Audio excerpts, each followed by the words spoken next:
வணக்கம், welcome to Chitra Murali's kitchen. இன்னைக்கு வந்து மார்கழி 28. இன்னைக்கு நான் பிரசாதத்துக்கு என்ன பண்ண போறேன்னா தேங்காய் சாதம் பண்ண போறேன். தேங்காய் சாதம் ஆல்ரெடி நான் பண்ணி காமிச்சிருக்கேன். ஆனா இன்னைக்கு வந்து கொஞ்சம் வறுத்து பொடி எல்லாம் போட்டு தான் பண்ண போறோம். ஸோ அது எப்படி பண்றது அப்படிங்கிறத பார்க்கலாம். நாம அதுக்கு வந்து எப்பயும் போல நல்ல ஒரு கப்பு அரிசியை வந்து நல்லா உதிரா சாதம் வடிச்சு ரெடியா எடுத்து வச்சிருக்கேன். தேங்காய் பாருங்க, இந்த மாதிரி உதிரா இருக்கணும். இதுலேயே உப்பும் போட்டிருக்கேன்.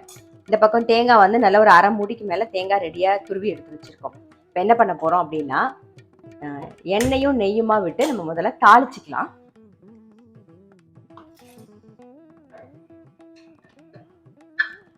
நெய் வந்து ஒரு ஸ்பூன் விடுறேன்.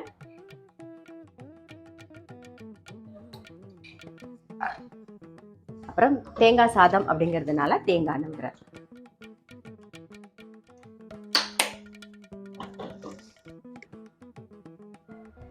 காயிட்டோம், எண்ணெய் காஞ்சிருது. கடுகு, உளுத்தம் பருப்பு, கடலைப்பருப்பு, வரமிளகா ஒரு 2 வரமிளகா, முந்திரி பருப்பையும் சேர்த்துடலாம்.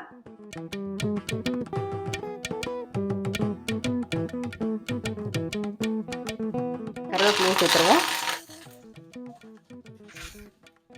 இது கூட பெருங்காயப்பொடி.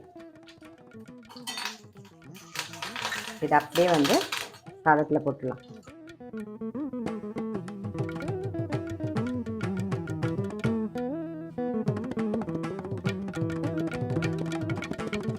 இப்போ வந்து தேங்காய் எண்ணெய் கொஞ்சம் சேர்த்துட்டு தேங்காயை லைட்டா வாசனை வர அளவுக்கு நம்ம வறுத்துக்கலாம்.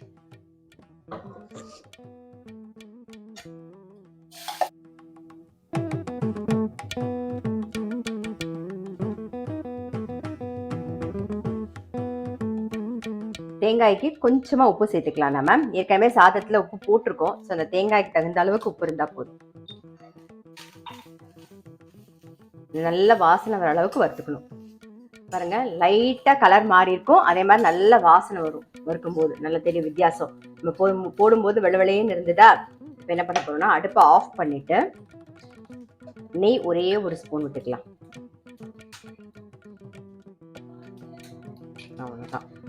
அதை நல்லா மிக்ஸ் பண்ணிட்டு சாதத்தில் சேர்த்துருவோம்.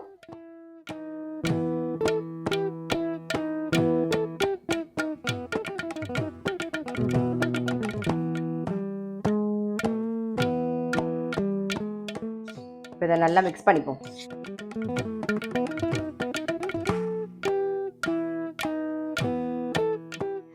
வறுத்த தேங்காய் சேர்த்து நல்லா மிக்ஸ் பண்ணியாச்சு. நல்லா கலந்துட்டாரு. இப்போ என்ன பண்ண போறோம் அப்படின்னு பார்த்தீங்கன்னா 1 டீஸ்பூன் உளுத்தம் பருப்பும் 2 வரமிளகாயும் நல்லா வறுத்துட்டு பொடி பண்ண போறோம். ட்ரை வால்நீல வறுத்துட்டா போதும். 1 டீஸ்பூன் உளுத்தம் பருப்பு, 2 வரமிளகா தீயாம ஒரே மாதிரி செவக்க வறுத்துக்கணும். பாருங்க, இந்த ஆஃப் பண்ணிடலாம். இந்த சூட்லேயே வந்து நல்லா வறுப்பட்டுரும். ஆறினோடனே நம்ம இதை பொடி பண்ணி எடுத்துக்கலாம்.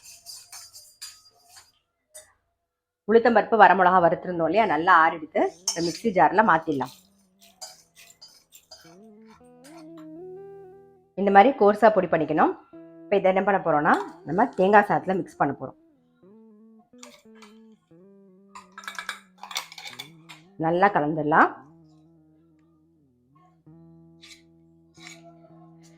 உளுத்தம்பருப்பு வரமிளகா வறுத்து பொடி பண்ணி போட்டிருக்கோம். இதோட டேஸ்ட் வந்து வேற மாதிரி இருக்கும். ஆல்ரெடி நம்ம வந்து மிளகு மட்டும், அந்த மிளகு பொடி மட்டும் தூக்கலா போட்டு பண்ணியிருக்கோம்.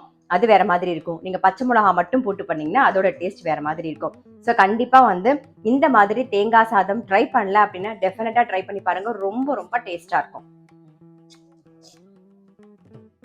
அவ்வளவுதான், நம்மளுடைய தேங்காய் சாதம் ரெடி.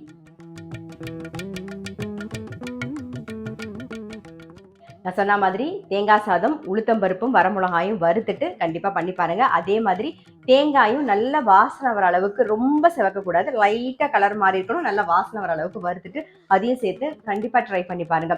இது தொட்டுக்கிறதுக்கு எப்பயும் போல அப்பளமோ வடாமோ ரொம்பவே நல்ல டேஸ்டா இருக்கும். நான் அடுத்த வீடியோல சந்திக்கிறேன்.